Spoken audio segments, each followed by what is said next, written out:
तो जो next topic है वो है सीपेज थ्योरीज का। सीपेज थ्योरीज का ये भी एक इम्पॉर्टेंट टॉपिक है सीपेज थ्योरी से। अब सीपेज थ्योरी है क्या, ये प्रोवाइड क्यों की गई है? ये मोस्टली जो है वियर एंड बैराजेस के लिए गिवन की हुई है कि जो वियर एंड बैराजेस है वो डिज़ाइन जो डिज़ाइन किए जाते हैं वो सीपेज थ्योरीज के बेसिस पर डिज़ाइन किए जाते हैं। अब होता क्या है कि जो हमारे वियर एंड बैराजेस की बात करते हैं, मोस्टली हम वियर्स की बात करें, अगर वियर जो कंस्ट्रक्ट किए जाते हैं मोस्टली जो उनके फेलियर होने के चांसेस किस में रहते हैं? फेलियर है वो किस तरीके से हो सकते हैं, या तो सरफेस फ्लो और सब सरफेस फ्लो से। उसके दो तरीके से फेलियर होने के चांसेस है भाई दोस्तों, एक तो सरफेस फ्लो, एक सब सरफेस फ्लो। सरफेस फ्लो का मतलब जो ग्राउंड पे जो अबाउट द ग्राउंड जो फ्लो हो रहा है उसकी वजह से अगर कोई हमारा स्ट्रक्चर फेल हो जाता है उसको बोलते हैं failure by the surface flow. अब किस तरीके से अगर जो किसी अगर फ्लडिंग कंडीशन या फिर टर्बुलेंट वाटर अगर हमारे पास है, कोई टर्बुलेंट कंडीशन क्रिएट हो जाती है तो उस कंडीशन में जो फेलियर हो जाता है उसको कहते हैं failure by the surface flow. अब सब सरफेस फ्लो, फिर यहाँ पर जो इंपॉर्टेंट पार्ट है वही सब सरफेस फ्लो। जो नंबर ऑफ थ्योरीज गिवन की हुई है वो सब सरफेस फ्लो के रिगार्डिंग गिवन की हुई है। अब सब सरफेस जो फ्लो है वो कौन सा फ्लो है, जो ग्राउंड लेवल के जो beneath of the soil surface या बीनेथ ऑफ द ग्राउंड जो फ्लो होता है उसको बोला जाता है सब सरफेस फ्लो। अब उसकी वजह से जो फेलियर हो रहा है उनकी वजह से जो फेलियर हो रहा है उनको क्या जाता है failure by the sub surface flow. Okay, simple ये हमारे पास रिगार्डिंग सरफेस फ्लो एंड सब सरफेस फ्लो जो हमारे पास है, ये जो हमारा स्ट्रक्चर है, हमारा फेलियर ऑफ द स्ट्रक्चर जो है वियर्स वो किस तरीके से फेल हो सकते हैं। तो सपोज यहाँ पे देखिए हमारे पास ये कोई एक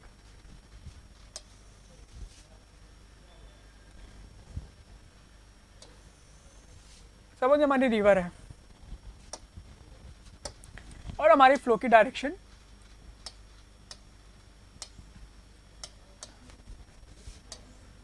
इस डायरेक्शन में हमारा फ्लो है। तो हम क्या करते हैं, अगर हमें कोई भी स्ट्रक्चर अगर क्या करें वियर अगर हम कंस्ट्रक्ट कर रहे हैं तो क्या फ्लो जो हमारी रिवर है उसके अक्रॉस कंस्ट्रक्ट करते हैं। तो यहाँ सपोज हमने यहाँ पर एक वियर कंस्ट्रक्ट किया,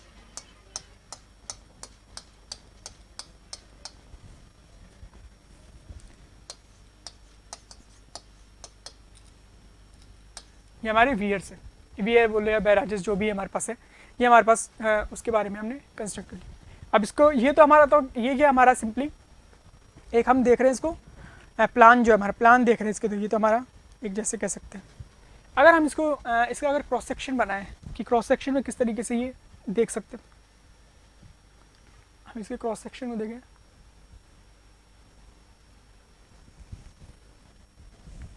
कि किस तरीके से एक्चुअल में है। ये हमारा ग्राउंड फ्लोर है सपोज, ये हमारी फेस है,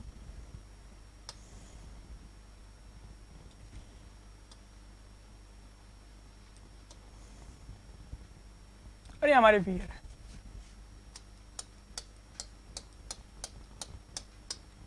आपको पता है तो एक वियर तो ओनली एक वॉल होती है, सिंपली हमने आपको दिखाया भी था कल लास्ट क्लास में। तो ये तो अपस्ट्रीम पॉइंट हो गया, ये डाउन स्ट्रीम पॉइंट हो गया। सपोज जो अमाउंट ऑफ वाटर है वो क्या है अपस्ट्रीम पे ही है,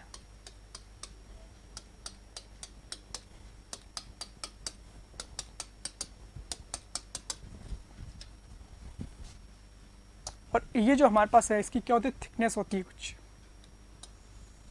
जब इसकी कंस्ट्रक्ट किए जाते हैं ये इसकी कुछ थिकनेस भी होती है।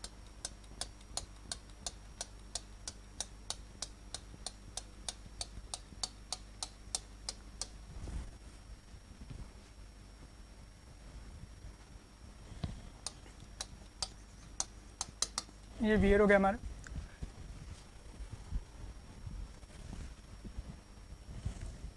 और ये हमारे स्पेयर हेड की वैल्यू है सपोज एच हेड, और डाउन स्ट्रीम पे हमारे पास देयर इज़ नो वाटर, या फिर कभी कभी जो भी वाटर होता है स्मॉल वाटर, या फिर हमारे पास कुछ भी हेड अवेलेबल नहीं है। अब इस स्ट्रक्चर का फेलियर किस तरीके से पॉसिबल है, तो सब सरफेस फ्लो की कंडीशन में हमारे पास दो तरीके से फेलियर हो सकता है। हम बात करें सब सरफेस फ्लो के केसेस में किस तरीके से हो सकता है।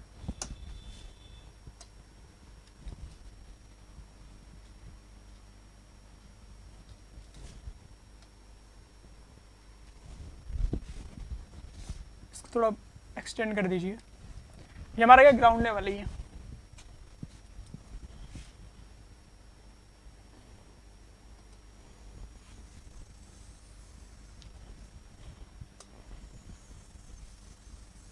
ठीक है। मोस्टली जो भी हमारे स्ट्रक्चर है वो क्या परमेबल सॉइल्स पे बने हुए हैं। यहाँ पर हम जो बात कर रहे हैं वो परमेबल सॉइल्स की ही बात कर रहे हैं कि परमेबल सॉइल पे हमारा कोई स्ट्रक्चर कंस्ट्रक्ट किया गया है, हमने स्ट्रक्चर कंस्ट्रक्ट किया है और जो स्ट्रक्चर है उसके फेलियर किस तरीके से हो सकता है कि सब सरफेस जो फ्लो हो रहा है उसकी वजह से किस तरीके से जो फेलियर हो सकता है उसकी हम स्टडी करना चाहते हैं।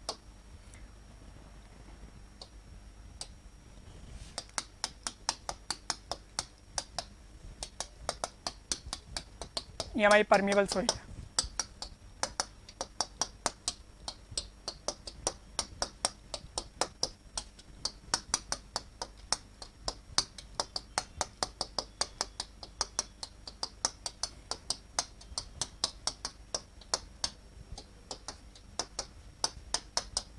जो हमारा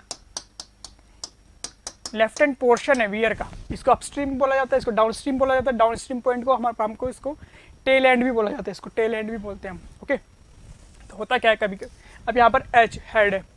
अब देखिएगा अगर परमेबल सोइल में क्या होता है, परमेबल सोइल्स में अगर डाउनस्ट्रीम एंड पर या टेल एंड पर अगर हमारे पास यहाँ पर जो सोइल की जो पार्टिकल्स है अगर उस यहाँ पर कोई वाटर अवेलेबल है, मतलब वाटर अवेलेबल मतलब हेड अवेलेबल है, अगर कोई हेड यहाँ पर अवेलेबल है और वो हेड की वैल्यू अगर जो सॉइल की जो वेट के से ज़्यादा है, वेट्स के क्या है अगर वो ज़्यादा है, सॉइल पार्टिकल्स रेस्ट पोजीशन में कब रहता है, हम कभी भी रेस्ट पोजीशन में कब हैं, सपोज हमारे पास कोई भी सॉइल का पार्ट ये भी कोई ये हमारे पास है, अगर इसको रेस्ट करना है तो इसका वेट क्या होना चाहिए, ज़्यादा होना चाहिए कंपेरिजन टू अपवर्ड फोर्स की डायरेक्शन से।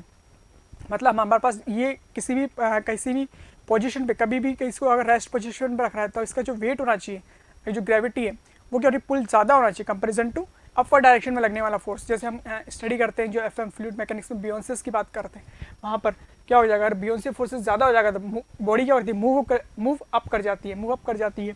बट यहाँ पर हमारे पास जो सॉइल है इम्परमेबल सॉइल वो रेस्ट पोजीशन में कब रहेगी, जब इसका वेट ऑफ पार्टिकल है वो क्या ज़्यादा हो कंपेरिजन टू अपवर्ड डायरेक्शन में लगने वाले फोर्सेस। तो यहाँ पर होता क्या है कि हेड जो है अगर टेल एंड पर जो हमारे पास जो टेल एंड है ये मोस्टली क्या होता है इम्परवियस फ्लोर बनाया जाता है।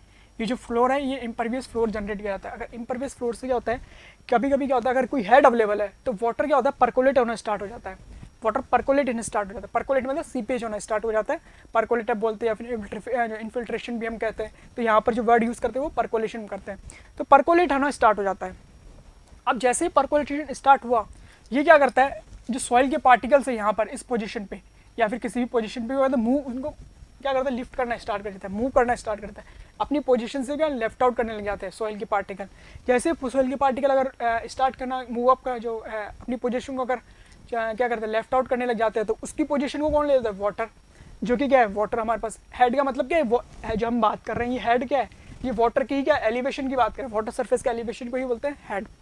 तो हेड हमारे पास क्या है वाटर क्या मूव अप करने लग जाएगा, तो वाटर क्या होना स्टार्ट होने लग जाता है। तो वाटर कब करता है धीरे धीरे ये जो है पूरे के पूरे सरफेस को जो सॉइल है उसको क्या मूव करना स्टार्ट कर देता है और ये एक पाइप की जैसे एक फॉर्मेशन क्रिएट हो जाता है। मतलब वाटर अब इस तरीके से मूव करने लग जाता है, मतलब अब क्या करता है जो अपस्ट्रीम का जो ये वाटर है वो भी क्या मूव करने लग जाता है इस तरीके से।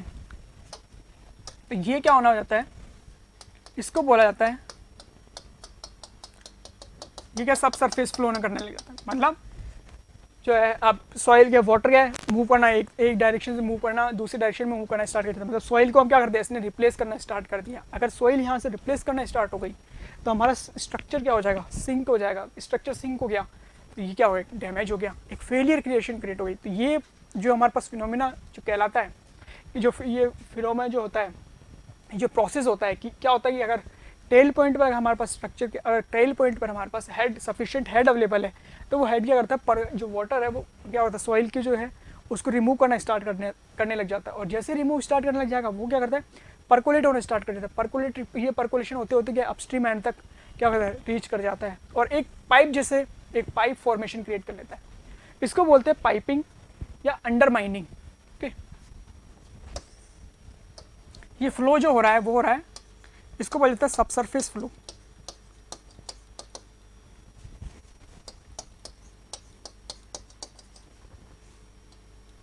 ओके, सबसरफेस फ्लो एक होता है सरफेस फ्लो जो कि सर फ्लो पर हो रहा है। सिंपली अगर कोई वाटर आपने फिल्टर जो क्या है यहाँ पे ड्रॉप कर दिया सरफेस पे तो जो फ्लो होता है वो सरफेस फ्लो। ये सबसरफेस फ्लो ना जो बीनेथ ऑफ द सरफेस हो रहा है is known as subsurface flow. जो ये प्रोसेस होता है जो हमने बताया इसको बोला जाता है पाइपिंग। इस जो प्रोसेस है इसको बोला जाता है पाइपिंग।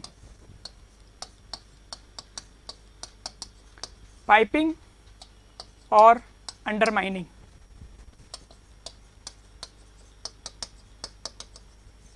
ओके, अंडरमाइनिंग, कभी कभी इसको अंडरमाइनिंग भी बोला जाता है और कभी इसको पाइपिंग भी बोल देते हैं। ओके, तो ये हमारे पास जो प्रोसेस है इसको बोलते हैं पाइपिंग एंड अंडरमाइनिंग। अब देखिए, ये तो हो गया जो फेलियर है उसका एक वन रीज़न ऑफ फेलियर की। इस तरीके से जो है हमारा स्ट्रक्चर फेल हो सकता है। अनदर रीज़न ऑफ फेलियर क्या होता है, जब हमारे पास सपोज ये हमारे पास क्या है, अब वाटर क्या हो रहा है, वाटर ने क्या करना स्टार्ट कर दिया, सब सरफेस फ्लो स्टार्ट हो गया। अब बीनेथ ऑफ द सरफेस एक फ्लो करना स्टार्ट कर दिया। अब वाटर क्या करता है, क्या जनरेट करता है, हाइड्रोस्टेटिक प्रेशर। आपने फ्लूइड मैकेनिक्स में डिस्कस किया होगा, अगर वाटर के पास हेड अवेलेबल है तो वो क्या करना, हाइड्रोस्टेटिक प्रेशर को जनरेट करता है। आपने पढ़ा होगा, अगर सपोज हमारे पास डेटम पॉइंट है और इस पॉइंट तक एच पॉइंट तक हमारे पास अगर हेड अवेलेबल है, तो जो hydrostatic pressure P hydrostatic pressure किस वैल्यू से दिया जाता है, रो जी एच और रो जी एच को हम क्या लिख सकते हैं, डब्ल्यू एच। डब्ल्यू क्या होता है, यूनिट वेट, इसको हम W gamma W into H P क्या लिख सकते हैं। ये क्या यूनिट वेट ऑफ वाटर ही तो होता है सिंपली रो जी एच। तो यहाँ पर ये होता है हाइड्रोस्टेटिक प्रेशर। तो ये क्या करता है, एक हाइड्रोस्टेटिक प्रेशर जो वाटर से है हमारे पास, यहाँ पे जो वाटर के पार्टिकल सॉइल क्या करते हैं, हाइड्रोस्टेटिक प्रेशर एक जनरेट कर ले जाता है। किस डायरेक्शन में, अपर डायरेक्शन में। मतलब सिंपली जब यहाँ फ्लो होना स्टार्ट हो गया तो यहाँ पे अब क्या हो गया, एक अपर डायरेक्शन में हमारे पास एक फोर्स लगाने जाता है। द एक्सर्ट है फोर्स इन अपर डायरेक्शन,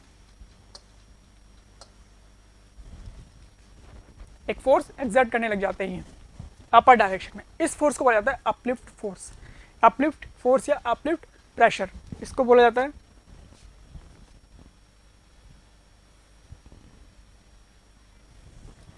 ये जो जनरेट हो रहा है अपलिफ्ट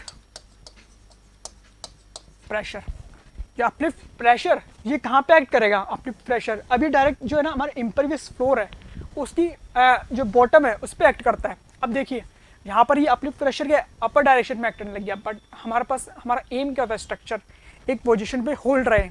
अगर ये अपवर्ड डायरेक्शन में अगर लगने लग गया तो ये क्या पोजीशन, ये क्या हमारा स्ट्रक्चर फेल हो सकता है रप्चर की कंडीशन में, फेल बाय रप्चर या फेल इन रप्चर हो सकता है। तो ये अब हमारे पास इस फेलियर को रोकने की जो हमारे पास रेमेडीज़ बोल सकते हैं। रेमेडीज़ क्या क्या हो सकता है कि हमारा जो स्ट्रक्चर का वेट होना चाहिए वो इतना ज़्यादा होना चाहिए ताकि ये अपलिफ्ट प्रेशर उसको काउंटर बैलेंस कर सके। तो यहाँ पर हमारे पास दो तरह के क्या हमारे पास हो गए, कितने, दो तरह के फेलियर्स। कौन कौन से फेलियर्स है हमारे पास, सिंपली हमने डिस्कस किए। फर्स्ट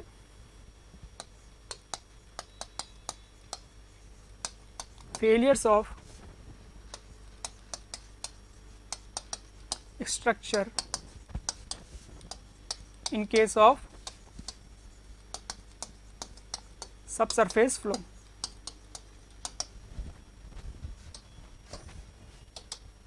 कौन से हमारे पास है, पाइपिंग को बोला जाता है, और अंडरमाइनिंग, और हमारे पास सेकंड वाला जो है वो है अपलिफ्ट प्रेशर।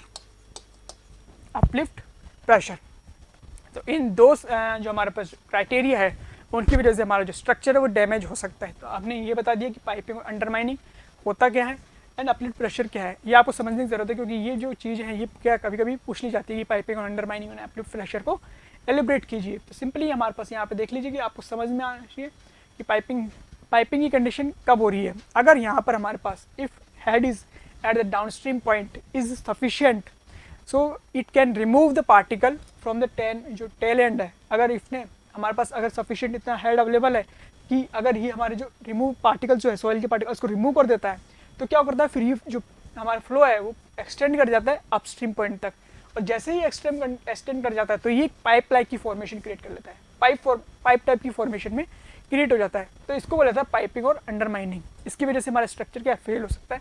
क्यों?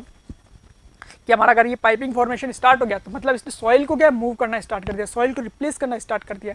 इसकी वजह से हमारा जो स्ट्रक्चर सिंक कर सकता है, हमारा स्ट्रक्चर क्या कर सकता है, फेल हो सकता है। फर्स्ट ऑफ द सेकेंड है वो है अपलिफ्ट, जो प्रेशर है, जो कि अगर हमारे पास क्या है फोर्स, अगर वाटर ने हमारा जो हमारा अगर फ्लो करना स्टार्ट कर दिया, सब सरफेस जो फ्लो हो रहा है, तो उसकी वजह से अपवर्ड डायरेक्शन में हाइड्रोस्टैटिक प्रेशर क्रिएट होता है। तो हाइड्रोस्टैटिक प्रेशर क्रिएट होने की वजह से हमारा structure fail in may be fail in rupture.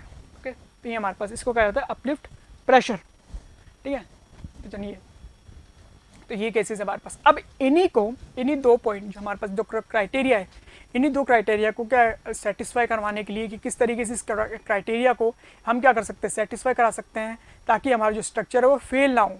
इसके बेसिस पे ये थ्योरीज क्या गिवन की हुई है हमारे पास, जो सीपीएस थ्योरी गिवन की हुई है।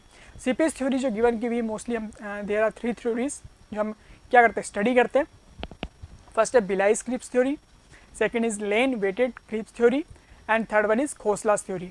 ये जो थ्योरीज गिवन है, इन्हीं थ्योरीज के बेसिस पे हम क्या करते हैं, हमारे स्ट्रक्चर जो वियर है, मोस्टली वियर्स के बारे में ये स्ट्रक्चर्स को डिज़ाइन किया हुआ है। तो जो हमारे थ्योरीज को, तो उन्हीं को हम क्या करते हैं, किस तरीके से हमारा स्ट्रक्चर डिज़ाइन हो, वो उस थ्योरी के बेसिस पे हम करते हैं। और हमारे क्राइटेरिया क्या है इन थ्योरीज के, 2 ही क्राइटेरिया है कि किस तरीके से हम प्रिवेंट कर सकते हैं पाइपिंग फेलियर को, किस तरीके से हम प्रिवेंट कर सकते हैं अपलिफ्ट प्रेशर को। तो इन्होंने क्या किया हुआ है, जो डिफरेंट इन्वेस्टिगेटर्स है, इंजीनियर्स है, इन्होंने क्या किया, अपनी थ्योरीज को प्रोवाइड किया हुआ है, ताकि हम क्या कर सकते हैं, एक प्लान वे में हम स्ट्रक्चर को डिज़ाइन कर सकें। तो चलिए, जो हमारे पास फर्स्ट थ्योरी है, इसके रिगार्डिंग ही वो है हमारे पास, कौन सी थ्योरी है, बिलाइस-क्रिप्स थ्योरी। और हम स्ट्रक्चर को किस तरीके से यहाँ से प्रिवेंट कर सकते हैं, और उससे पहले कि आपको पता है कि अपलिफ्ट प्रेशर किस तरीके से प्रिवेंट किया जा सकता है, ताकि weight of foundation should be greater than equal to uplift pressure. तो ये एक फर्स्ट कंडीशन, ये इसी कंडीशन अगर सेटिस्फाई हो जाती है, यही तीनों थ्योरीज में कहा गया है। हमारे पास थ्योरीज की जो है किस तरीके से कि अगर अपलिफ्ट प्रेशर को क्राइटेरिया को अगर सेटिस्फाई करवाना है, तो weight of foundation should be greater than equal to और अपलिफ्ट प्रेशर। ठीक है, तो फर्स्ट कंडीशन इसको जो अपलिफ्ट प्रेशर के केसेस में था। पाइपिंग फेलियर को प्रिवेंट करने के लिए हम क्या करते हैं, डाउन जो अपस्ट्रीम एंड डाउनस्ट्रीम पॉइंट पर क्या करते हैं, पाइल्स प्रोवाइड करवाते हैं। पाइल्स आपने सॉइल्स के केसेस में डिस्कस किया होगा कि हम क्या करते हैं, वर्टिकल कट ऑफ कह सकते हैं या वर्टिकल पाइल्स इनको बोलते हैं, वो क्या है, upstream point and downstream point पे प्रोवाइड करवाते हैं, ताकि जो हमारा हेड है वो क्या हो, हेड लॉस इंक्रीज हो जाए, ताकि यहाँ पर कोई सफिशिएंट है हेड क्या हो यहाँ पर रहे ही नहीं, ताकि वो हमारे पास अगर हेड हमारे पास इस पॉइंट पर रहेगा ही नहीं, हम क्या करें, ऑलरेडी हम क्या करें उसको क्या अगर रिड्यूस कर दें, तो हमारे पास पाइपिंग के फेलियर से हम क्या कर सकते हैं, अपने स्ट्रक्चर को प्रिवेंट कर सकते हैं। ओके, तो चलिए फिर फर्स्ट हमारी जो थ्योरी है उसको देखते हैं। जो हमारी फर्स्ट थ्योरी है वो है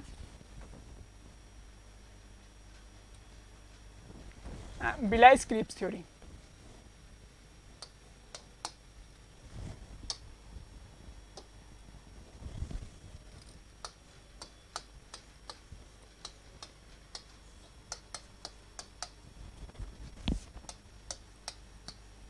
बिलाइस-क्रिप्स थ्योरी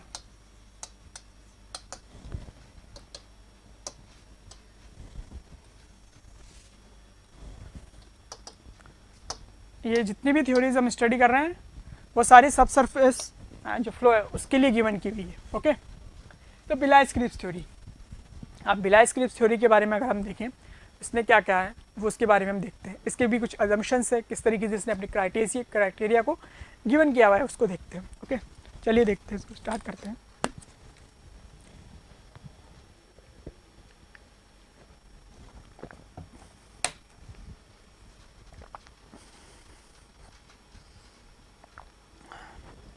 तो इसके फर्स्ट पॉइंट अगर लिखना चाहें,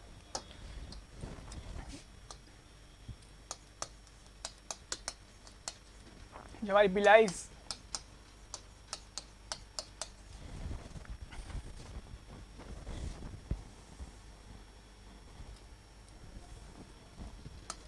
जो हमारी बिलाई की थ्योरीज है, बिलाइस डेवलप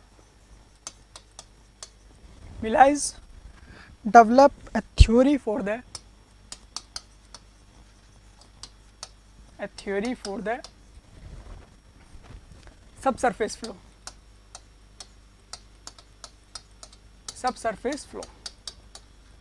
ओके सिंपली अगर लिखे तो अब इसने अज्यूम क्या किया है, बिलाई अज्यूम्ड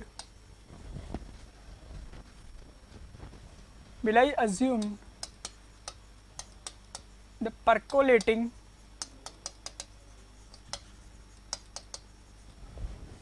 इसने क्या अज्यूम किया हुआ है, जो हम बता रहे थे कि जो वाटर है जो फ्लो कर रहा है ना, जो हमारे पास जो वाटर फ्लो कर रहा है किस पे, बीनेथ द सरफेस, वो क्या करता है, जो हमारा स्ट्रक्चर है ये हमारे पास, उसने क्या किया कि जो हमारे जो वाटर फ्लो कर रहा है इस तरीके से, वो क्या करता है, जो हमारी जो बॉटम ऑफ द सरफेस, जो बॉटम ऑफ इम्परवियस सरफेस है, ये जो थिकनेस है इस स्ट्रक्चर की, वो इम्परवियस होती है, इम्परवियस मटेरियल से बनी होती है, इम्परवियस मेटल से क्या मटेरियल से बनी हुई होती है। तो हमारा जो फ्लो है वो क्या करता है,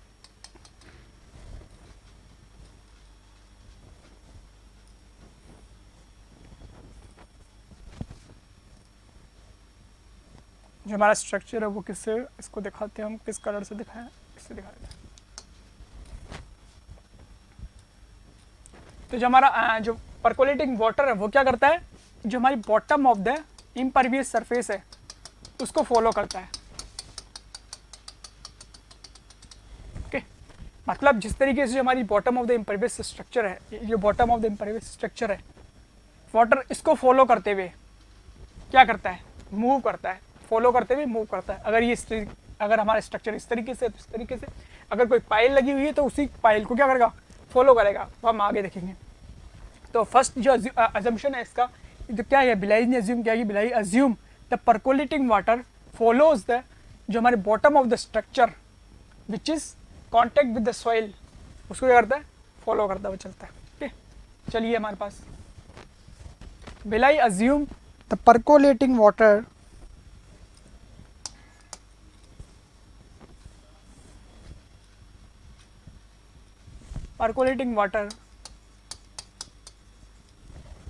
follows the outline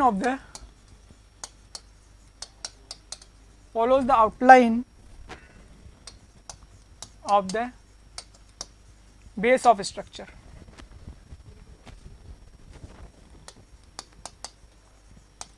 Base of structure which is contact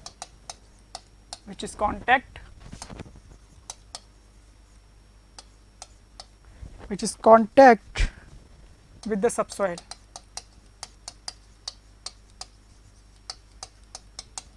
okay, कि हमारा जो स्ट्रक्चर है वो क्या करता है, जो हमारा इसको क्या करता है, फॉलो करता हुआ चलता है। जो हमारी कॉन्टेक्ट किसके सॉइल है, जो हमारे याद रखना सब सॉइल के जो कॉन्टेक्ट में, ऊपर किसी को फॉलो नहीं करेगा। यहाँ पे जो सब सॉइल है, जो हमारी जो अर्थ से बीनेथ जो अर्थ है, जो हमारी ग्राउंड लेवल है, उससे क्या है, बिलो जो सॉइल है उसको क्या है, सब सॉइल उसको फॉलो करता हुआ क्या करता है, कॉन्टेक्ट में जो है उससे फॉलो करता हुआ क्या करता है, उसको परकोलेट करता है। ओके, अब देखिए जो नेक्स्ट हमारे पास है,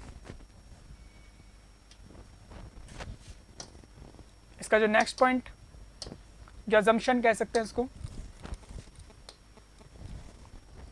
कि the length of path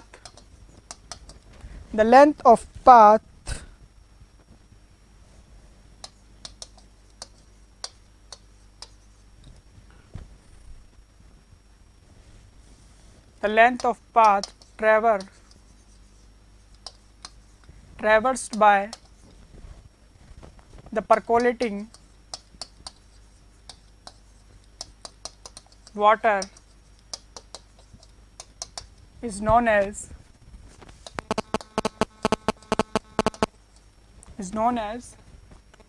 creep length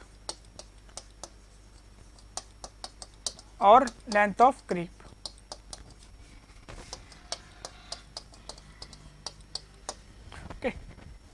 कि जितना भी अमाउंट ऑफ वाटर, जो परकोलेटिंग वाटर है, जो वो लेंथ ट्रेवल करता है किसके, बीनेथ द सॉइल, जो भी लेंथ ट्रेवल करता है उसको कहा जाता है लेंथ ऑफ क्रीप या फिर क्रीप लेंथ। और दिस क्रीप लेंथ, जो भी ये क्रीप लेंथ है, ये क्या होता है, डायरेक्टली प्रोपोर्शनल टू द, जो हमारे हाइड्रोलिक ग्रेडियंट है, जो हेड लॉस है उसके डायरेक्टली प्रोपोर्शनल होती है, हेड लॉस की डायरेक्टली प्रोपोर्शनल होती है।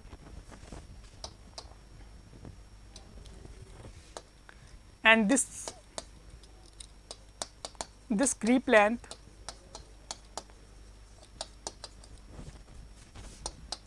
is directly proportional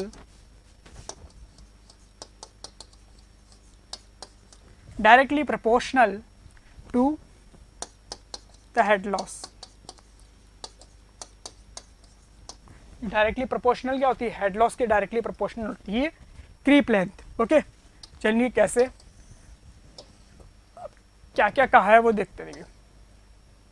ये तो क्या एजम्पशन से इसके, अब इसके देख किस तरीके से इसने एजम्पशंस को कहा है उसको देखते हैं, डायग्राम के थ्रू हेल्प समझते हैं इसको। अगेन वही डायग्राम हम क्रिएट करते हैं।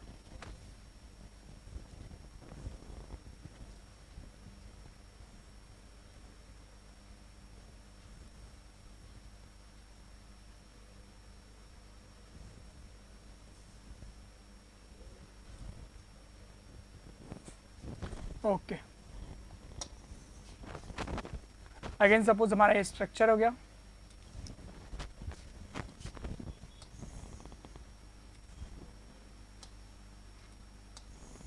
ये हमारा वियर स्ट्रक्चर हो गया।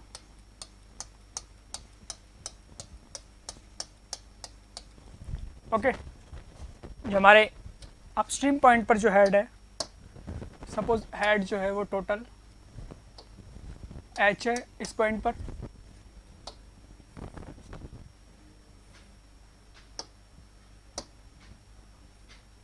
और हमने जो हमारा ये पॉइंट है जो अपस्ट्रीम पॉइंट है वहाँ पर हमने एक पाइल्स प्रोवाइड कर रखी है। हमने क्या प्रोवाइड कर रखी है? पाइल्स प्रोवाइड कर रखी हुई है।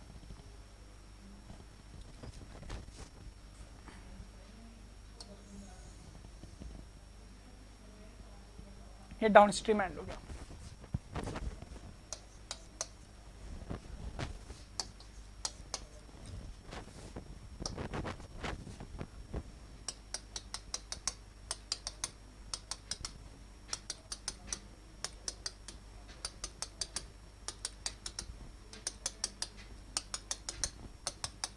ये सिंपली हमारे पास अपस्ट्रीम एंड हो गया, डाउनस्ट्रीम एंड हो गया।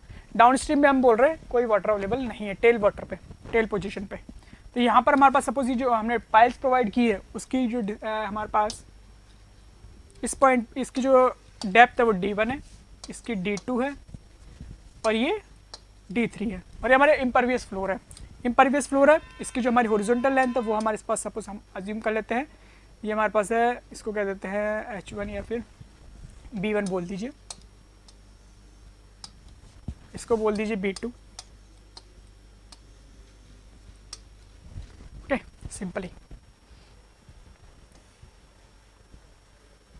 तो हमने जो इसका अजम्पशंस थे वो क्या बताया था कि जो फर्स्ट ऑफ ऑल जो वाटर है जो सब सरफेस से थ्रू कर रहा है वो क्या कर रहा है, हमारे पास जो outline of the structure, outline of the base of the structure को फॉलो करता है। Outline of the base structure को फॉलो करने का मतलब यहाँ पर वाटर किस तरीके से ट्रेवल कर रहा है। हमारे पास अब यहाँ से वाटर स्टार्ट किया, वाटर ने यहाँ से स्टार्ट किया ट्रैवल करना, वो इस तरीके से ट्रैवल कर रहा है। इस जो हमारे स्ट्रक्चर हमने किया है वो बेस ऑफ द इस को फॉलो कर रहा है, base of the structure, base of the outline of the structure, इस तरीके से वाटर ट्रैवल कर रहा है।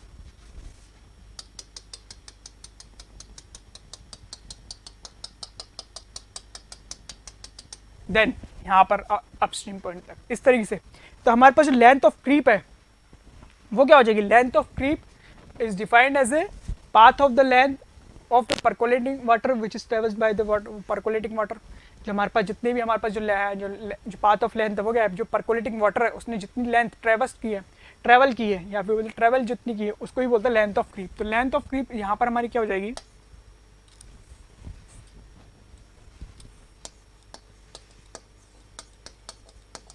लेंथ ऑफ क्रीप, इसको कैपिटल L से शो किया जाता है। यहाँ पर क्या हो गई? फर्स्ट इसने यहाँ से स्टार्ट किया, D1 ट्रेवल किया, देन अगेन D1 ट्रेवल किया, means 2D1 plus B1 plus again यहाँ से D2 then D2, 2D2 plus B2 plus 3 2 D3। Again यहाँ पर, तो this is called as length of creep. Okay, total length which is travelled by the percolating water. तो यहाँ पर हमारी इसको लेंथ ऑफ क्रीप। अब जो बोला था कि लेंथ ऑफ क्रीप, अब यहाँ पर हेड लॉस कितना हो, पहले तो इसको देखिए। टोटल एच हेड था हमारे पास, यहाँ पर जो अपस्ट्रीम पॉइंट जो डाउनस्ट्रीम पॉइंट है वहाँ पर कोई भी वाटर अवेलेबल नहीं है टेल पे, तो हेड लॉस की value, head loss is equal to H minus zero equal to capital H. तो टोटल कैपिटल एच हेड हमारे पास लॉस हो गया। तो अब हमारे पास उसने कहा था कि जो हमारे पास वैल्यूज़ है कि जो लेंथ ऑफ क्रीप है अकॉर्डिंग टू बिलाइज थ्योरी,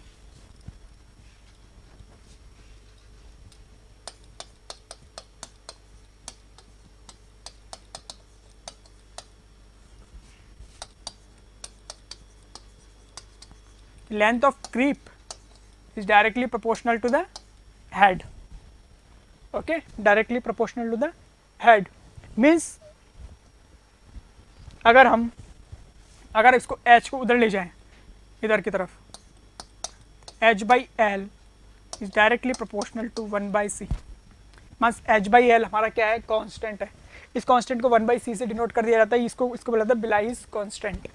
मतलब यहाँ पर हमारा h बाई एल क्या होता है, h बाई एल होता है हाइड्रोलिक ग्रेडियंट। आपने डिस्कस किया होगा जो हमारे पास है सॉइल के केसेस में हम डिस्कस करते हैं सॉइल के चैप्टर में हाइड्रोलिक ग्रेडियंट के बारे में कि कितना हेड लॉस हो रहा है in the length of L, उसको कहा जाता है hydraulic gradient.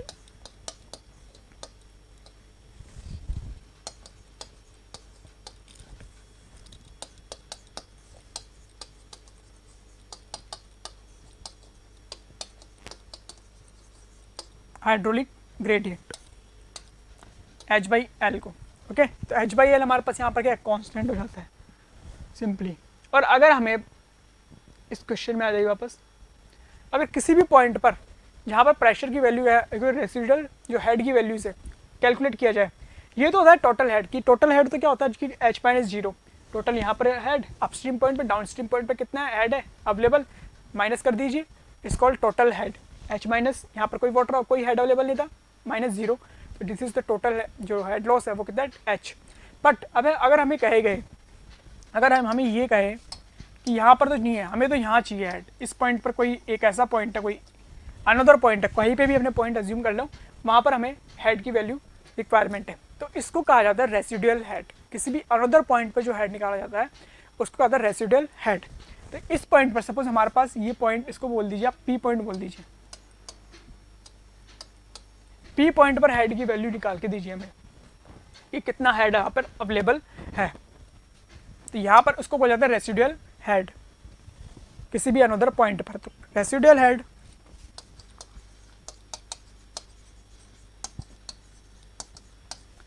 Eight P point कैसे निकालेंगे, कैसे निकालेंगे यहाँ पर रेसिडुअल हेड। टोटल हमारे पास यहाँ पे देखिए टोटल हेड कितना है h, ठीक है, और यहाँ पर टोटल हेड इज h। तो यहाँ पर हम देखेंगे कि इस पॉइंट तक आने में कितना लॉस हो गया, कितना लॉस हो गया यहाँ पर। तो इस पॉइंट पर हेड कैसे निकालेंगे हम, टोटल हेड माइनस उस पॉइंट पर हेड, हेड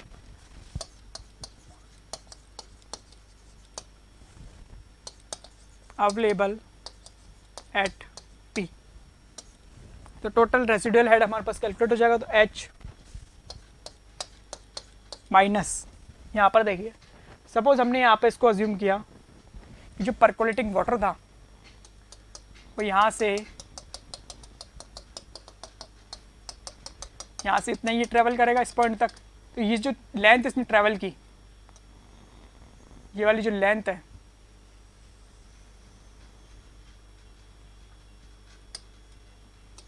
इसको बोल दिया हमने x लेंथ, कि सपोज ने x लेंथ क्यों ट्रेवल किया। तो यहाँ पर हमारे पास क्या आ जाएगा h,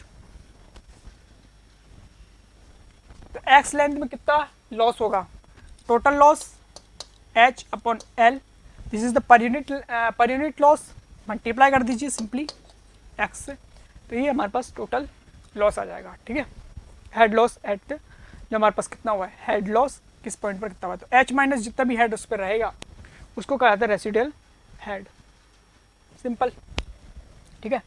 ये क्या है, H by L per unit जो हाइड्रोलिक ग्रेडियंट है, हाइड्रोलिक ग्रेडियंट क्या शो करता है हमारे पास, हाइड्रोलिक ग्रेडियंट, ये इसको समझना जरूरी है कि हाइड्रोलिक ग्रेडियंट एक्चुअली में शो क्या करता है, टोटल हेड हमारे पास कितना पॉइंट पे अवेलेबल है और टोटल लेंथ उसने जो ट्रेवल की है उसमें। तो एच बाई एल का मतलब क्या है, total head which is lost by the per unit length, कि कितना हेड जो है पर यूनिट, वो पर यूनिट लेंथ है, कितना हेड अपना लॉस कर रहा है, तो this is the H by L. और उसने एक्स लेंथ में कितना लॉस हुआ, कितना हेड लॉस अपना गया, कितना हेड अपना लॉस कर दिया, मल्टीप्लाई कर दीजिए एक्स से, तो यहाँ पर हमारे पास उसकी वैल्यू काउंट हो जाएगी। ओके, तो जस्ट ये हमारे पास ये हो गया। अब ये था बिलाइज थ्योरीज के बारे में, किस तरीके से हमारे पास ये, किस तरीके से इसने अपने अजम्पशंस का प्रोवाइड करवाया और किस तरीके से इसने कहा है। अब इसने अगेन जो क्राइटेरिया थे हमारे, हमने बताया था कि दो ही क्राइटेरिया है, एक तो कौन से, पाइपिंग का और एक अपलिफ्ट प्रेशर का। तो किस तरीके से पाइपिंग को हम क्या कर सकते हैं, प्रिवेंट कर सकते हैं, और किस तरीके से जो अपलिफ्ट प्रेशर है उसको क्रिएट कर सकते हैं। तो जो हमारा फर्स्ट केस है वो है to prevent the piping, to prevent piping. तो पाइपिंग के केसेस में हमारे पास क्या हो जाएगा, फर्स्ट हमारे पास हो गया टू प्रिवेंट पाइपिंग। तो पाइपिंग के केसेस में हमारे पास क्या होना चाहिए, तो हमारे पास जो hydraulic gradient H by L should be less than equal to 1/c। ये हमारे पास पाइपिंग के केसेस में हमारे पास ये क्राइटेरिया फुलफिल होना चाहिए। मतलब अगर इसको हम करें लिखे, अगर इसको क्रॉस मल्टीप्लाई करके, तो L should be greater than C H. L यहाँ पर हमारे पास क्या है, creep length,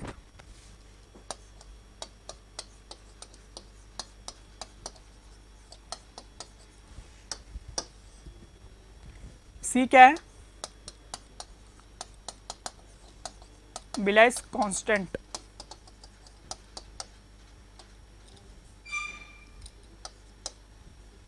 and H is total head, total head. तो यहाँ से इसका कहने का मतलब है कि जो हमारी एल मतलब क्या, जो इम्परवियस फ्लोर की जो लेंथ है should be greater than equal to C H होनी चाहिए, then we can prevent the piping failure, then we can prevent our structure in case of piping. Okay, हमारा स्ट्रक्चर पाइपिंग के cases में हमारा क्या हुआ, स्ट्रक्चर प्रिवेंट हो सकता है अगर हम जो इम्परवियस फ्लोर की जो लेंथ है उसकी value should be greater than C H अगर प्रोवाइड करवा देते हैं, तो हमारा स्ट्रक्चर क्या होता है, पाइपिंग के केसेस में प्रिवेंट हो सकता है। Now second one is to prevent the uplift pressure. Uplift pressure के केसेस में कि किस तरीके से जो हमारे पास कह सकते हैं प्रिवेंट कर सकते हैं उसके केसेस में। ओके, सेकेंड हमारे पास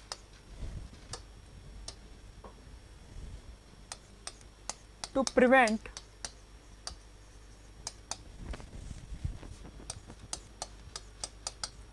अपलिफ्ट फेलियर।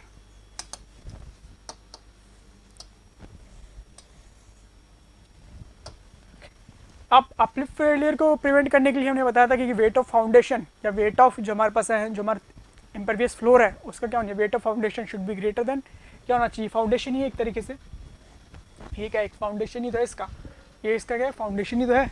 तो weight of foundation should be greater than equal to uplift pressure, should be greater than equal to uplift pressure होगा। तो मतलब जब हमारा क्या होगा, जो डाउनवर्ड फोर्स है, जो हमारा ये वाला जो फोर्स है वो क्या ज़्यादा होना चाहिए अपलिफ्ट प्रेशर, तो हमारा क्या स्ट्रक्चर क्या होगा, फेल नहीं होगा अपलिफ्ट के केसेस में। तो यही हमारा है, to prevent the uplift failure जो हमारा तो क्या होना चाहिए, weight of foundation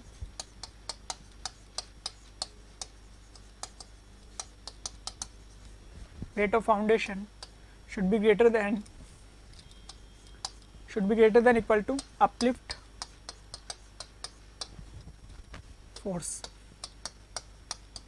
okay, uplift force की हम फोर्स क्यों लिखा है, वेट ऑफ फाउंडेशन एक किस, जो वेट ऑफ फाउंडेशन है वेट क्या है, एक किसका यूनिट, इसकी वेट की यूनिट क्या होगी, न्यूटन, और अपलिफ्ट फोर्स जो फोर्स है उसकी यूनिट भी क्या होती है, न्यूटन। यहाँ पर हमारे पास क्या डायमेंशनली होमोजीनियस रखना है इसको। ओके, तभी हमारे पास किसी इक्वेशन को हम सॉल्व कर सकते हैं, चाहे कोई सी भी किसी भी सब्जेक्ट में जब हम भी बात करें तो वहाँ पर डायमेंशनली जो इक्वेशंस है वो क्या होनी चाहिए, करेक्ट होना चाहिए, अदरवाइज हम इसको क्या सॉल्व नहीं कर सकते। तो यहाँ पर हमारा weight of foundation should be greater than equal to uplift force हो गया। देखिए तो किस तरीके से,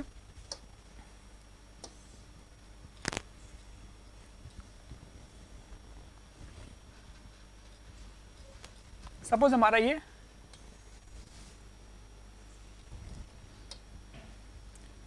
ग्राउंड फ्लोर है, जो हमारा ग्राउंड बेस जो बेस है, और ये हमारा स्ट्रक्चर है।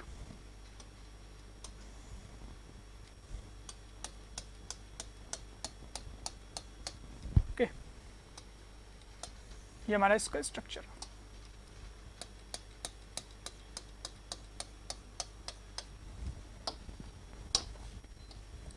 हमारे यहाँ पे टोटल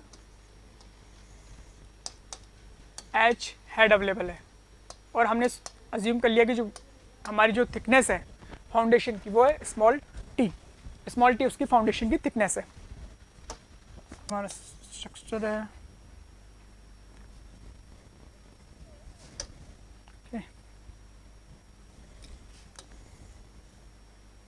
हम यहाँ फाउंडेशन के जो ये वाला जो फाउंडेशन इसको ड्रॉ करना चाहते हैं।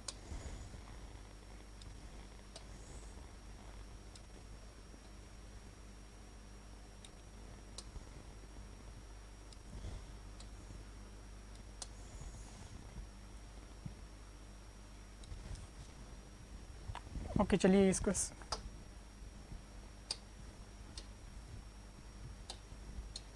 ये हमारा इस तरीके से, ये हमारा ये जो ये फ्लोर है, ये ग्राउंड फ्लोर हो गया।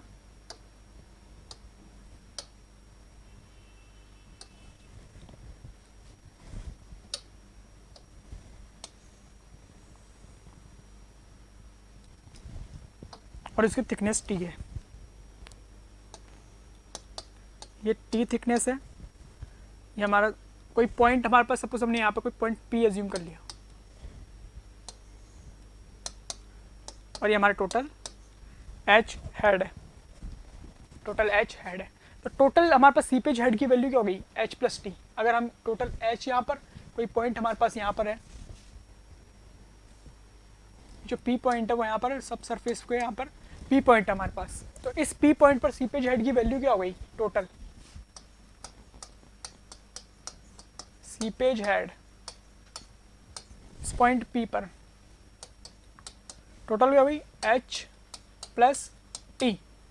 T is the thickness of impervious floor. T हम थिकनेस ऑफ इम्परवियस फ्लोर की बात कर रहे हैं, और हमारी एनालिसिस पर्पस के लिए हम जो अदर पैरामीटर्स है, जो अदर पैरामीटर्स है उसको हम बोल देते हैं 1 1।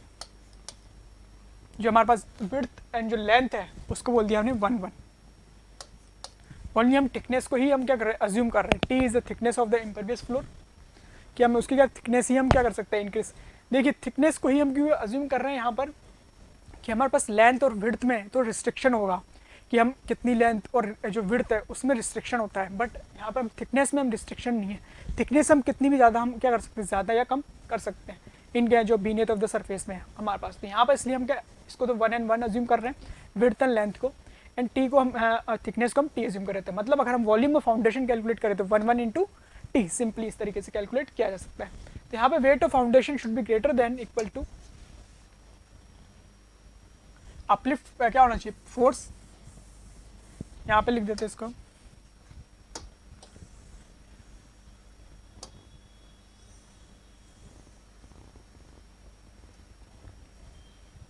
तो हमारे पास क्या हो गया, weight of foundation, weight of foundation should be greater than equal to seepage force. Weight of foundation को किस तरीके से लिखा जाता है, unit weight of foundation, unit weight of multiply कर दीजिए volume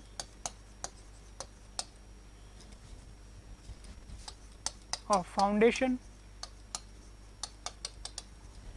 should be greater than equal to seepage force. Seepage force को किस तरीके से लिख सकते हैं, seepage pressure multiply by area, simply लिखा जा सकता है इस तरीके से।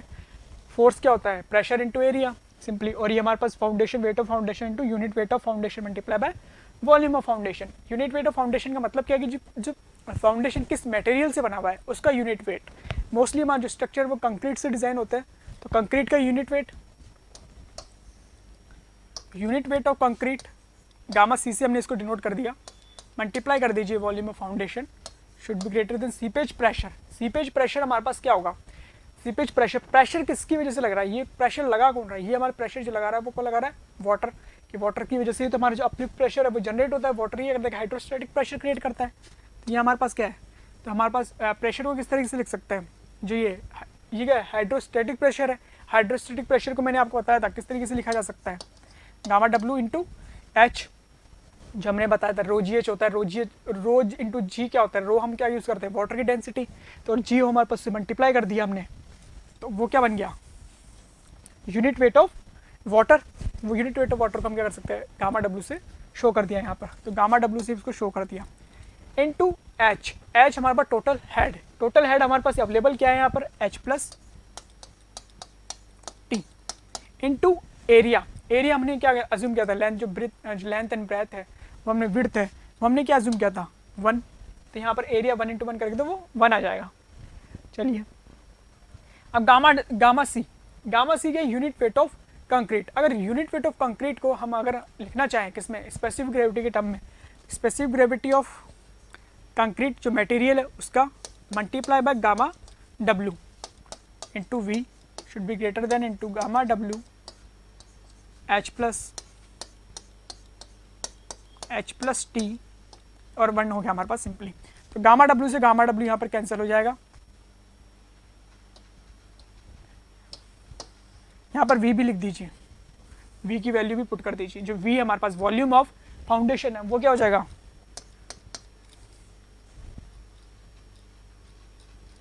1 into T simply volume of foundation and gamma W H plus T. तो यहाँ पर हमारे पास गामा डब्ल्यू से गामा डब्ल्यू तो कैंसिल आउट हो गया। ये किस तरीके से लिखा है आपने स्टडी किया होगा, ग्रेविटी ऑफ जो स्पेसिफिक ग्रेविटी क्या होती है किसी भी मटेरियल की, किसी भी लिक्विड की जो स्पेसिफिक ग्रेविटी क्या होती है उस मटेरियल की unit weight divided by standard unit weight. Standard unit weight हम जनरली क्या है वाटर एज्यूम करते हैं, इसको इसी तरीके से भी शो किया जा सकता है। ये गामा मटेरियल है,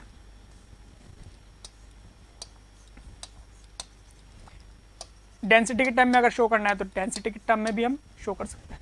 this is called as specific gravity, it is the ratio of जो भी मटेरियल की हमें स्पेसिफिक निकालना है unit weight of material divided by unit weight of water, या फिर जो भी हम जिसके भी कंपैरिजन में हम लेना चाहते हैं स्टैंडर्ड के कंपैरिजन में।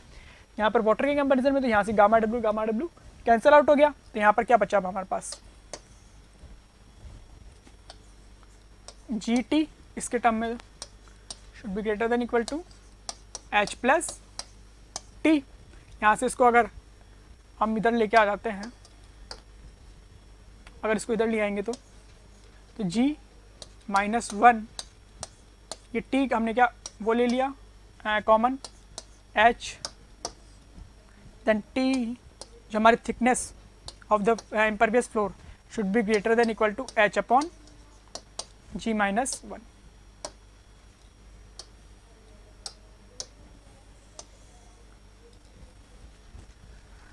ये हमारा केस हो गया कि किस तरीके से हम हमारे जो स्ट्रक्चर है उसको अपलिफ्ट के केसेस में प्रिवेंट कर सकते हैं। किस तरीके से कि हमारी जो थिकनेस है, टी क्या है, थिकनेस ऑफ द जो हमारे इम्परवियस फ्लोर है, टी हमारे पास यहाँ पर क्या है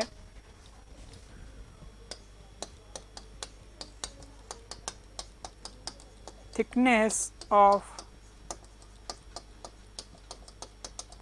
इम्परवियस फ्लोर। ओके, जी हमारे पास क्या है specific gravity of material of foundation. जिस भी जो हमारे फाउंडेशन है, जो भी हमारा जो इम्परवियस फ्लोर है, जिसकी भी मटेरियल से बना हुआ है, उसकी specific gravity and H is the total head, कि हमारी थिकनेस की value should be greater than equal to H upon G minus 1 होनी चाहिए। तब जाके हमारा जो स्ट्रक्चर है वो क्या है, हमारे स्ट्रक्चर का फेलियर से हमारा स्ट्रक्चर प्रिवेंट कर सकते हैं। कौन से फेलियर, अपलिफ्ट प्रेशर की कंडीशन में। तो ये तो हमारे पास है वैल्यूज कैलकुलेट। और टी डिज़ाइन हम क्या करते हैं, जब हम डिज़ाइन के किया जाता है तो हमारी थिकनेस की जो वैल्यू है वो हमारी जो वैल्यू हम यूज़ करते हैं वो अज्यूम करते हैं 4/3 H/G-1।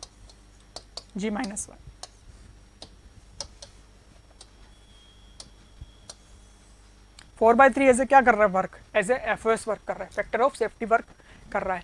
मोस्टली हम FOS के बारे में तो जानते ही हैं, स्ट्रक्चर में हम काफ़ी ज़्यादा डिटेल में पढ़ते हैं। तो यहाँ पर टी डिज़ाइन की वैल्यू, जो वैल्यूज़ है टी डिज़ाइन के लिए वो यूज़ की जाती है 4/3 H/G-1। This is the important formula. Okay, तो ये था बिलाइस-क्रिप्स थ्योरी के बारे में, किस तरीके से उसने अपनी अजम्पशंस प्रोवाइड किए, किस तरीके से उसने अपने किस तरीके से फेलियर क्राइटेरिया दिए कि किस तरीके से हम जो क्राइटेरिया होते हैं फेलियर के, कौन से सब सरफेस सॉइल के केसेस में ओनली 2 ही क्राइटेरिया, एक पाइपिंग का और एक है हमारे पास जो दूसरा वाला है वो है अपलिफ्ट प्रेशर का। तो इन्होंने यही बताया, ठीक है, चल रही है। इस थ्योरीज के बारे में इतना ही, ये थ्योरी के बारे में जितने भी थे हमारे पास गिवन थे वो थे ये। अब इसकी लिमिटेशन क्या क्या है कि जो अब ऑब्वियसली बात है, जो नेक्स्ट थ्योरीज है वो क्या करती है, इनकी लिमिटेशंस को क्या आती है, ओवरकम करती है। तो उन्हीं के बारे में हम देखते हैं। तो लिमिटेशंस ऑफ बिलाइस थ्योरी।